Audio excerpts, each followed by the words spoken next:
Let's talk about productivity. It's no secret that experience is the key to becoming a brilliant writer. And when it comes to writing, the best experience is reading and writing regularly. Some writers set small goals like write X words a day or free write for Y amount of time, and these are nice milestones to strive towards, but they don't give you any kind of framework to achieve the task. Maybe you've tried these before and stopped after not making the progress that you wanted. That doesn't make you a bad writer or lazy. You just need a reliable way to cultivate a new habit. Part of establishing this new habit is going to involve some psychological trickery. We are intelligent human beings, but we're also animals with base needs. There's a logical part of our brain that says things like, I should go to sleep before midnight, or I should eat less French fries, or the new Star Wars movie was terrible. But there's also a deeper part of your brain that only cares about food, water, and reproduction. We need to be very aware of this part of ourselves. Writing doesn't always provide the immediate gratification that our brain craves, but it can with a little effort. Humans are habitual. Our brains reward us for doing things regularly. Over time, your brain will recognize the things you do every day as essential, and they'll become easier. That means that writing solely whenever the inspiration strikes might not be doing you any favors. We want to write consistently. We want to have a writing habit, and the first step to doing that is finding time. Often when we start something new, we find a time in our schedule and throw it in wherever it fits best.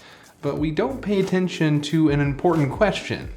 What were we doing with that time before? YouTuber CGP Grey has a theory on this. He says you need to be time neutral. When you add new things to your schedule, you need to take equivalent things out.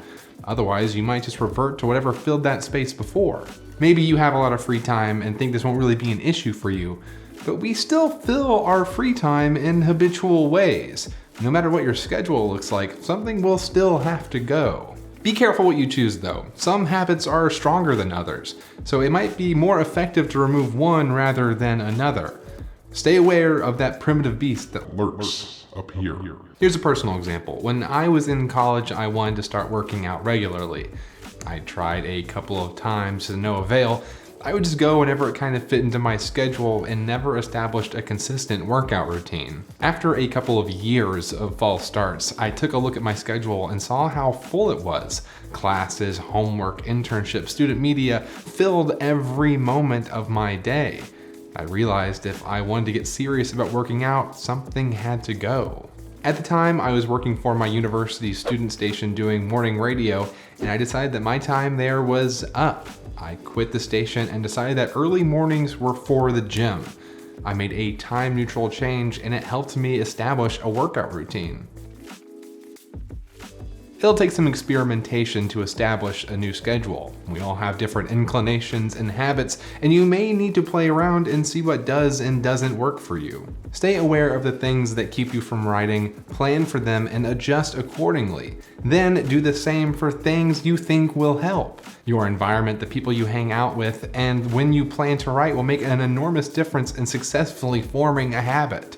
Maybe it's easier for you to write in the morning than in the afternoon, or maybe you write better without music. Keep note of how different things affect you and change them slowly. To continue my example from earlier, I didn't actually start working out regularly right out of the gate. I made a mistake that a lot of people make when they first start exercising. Day one, I hit it super hard, and then the next day I woke up super sore and then didn't go back to the gym. This caused a few more false starts in the ever familiar, I'll try again next week. I would get mad at myself for not working through the soreness, and that would lead to even more self-doubt about the entire situation. Eventually, I came up with a new plan. Start small. I decided that I wasn't going to work out so much that I would get sore, because I knew if I did, then I wasn't going to go to the gym the next day. That was when I actually started to hit the gym regularly, and I could slowly build up to the goals I set.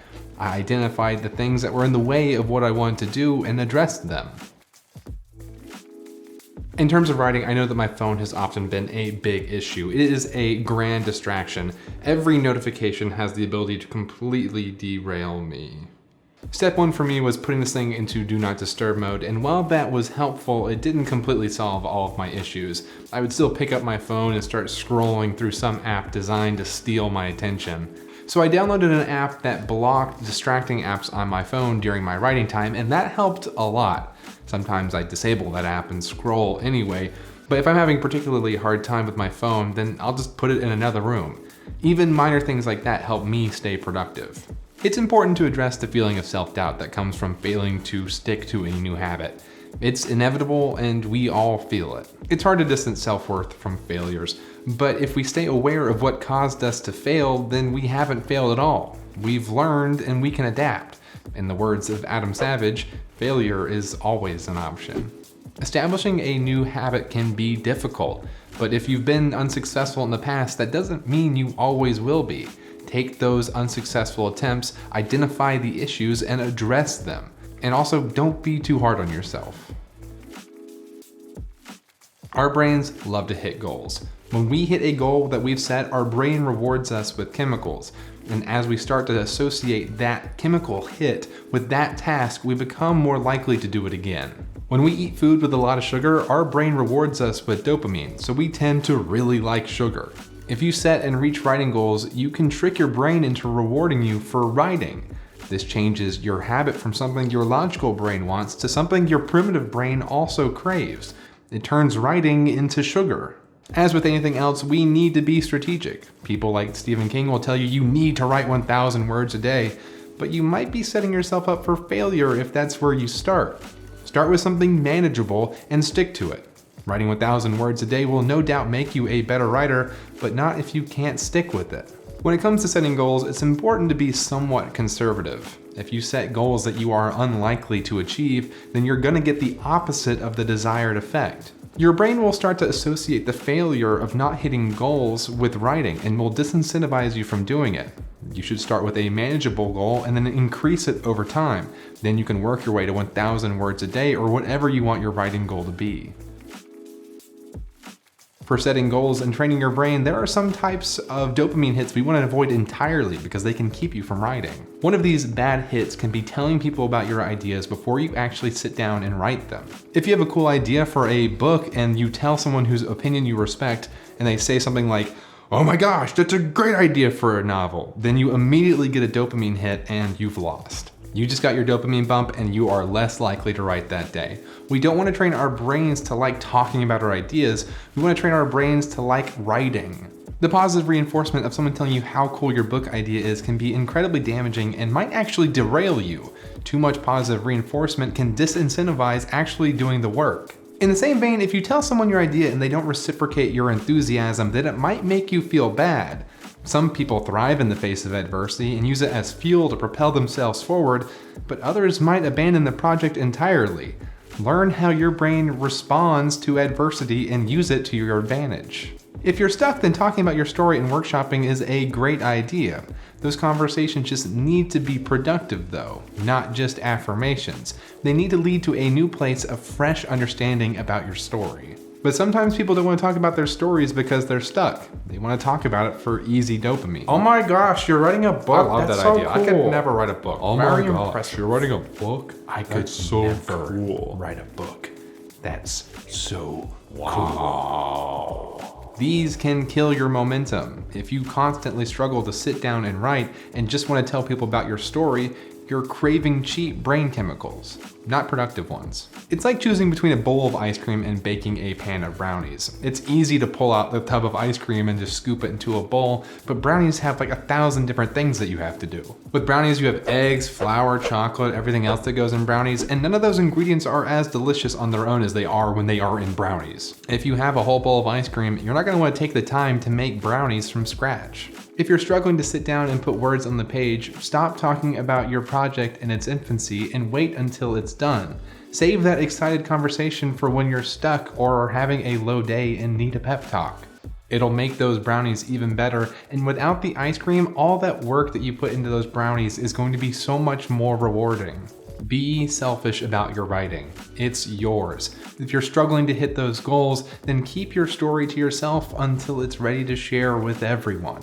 Starting to write can be incredibly difficult. It's not as easy as just doing it, but once we become conscious of the things that hold us back, we can really start to hone our craft. Having a consistent writing plan will provide you with a path to improve.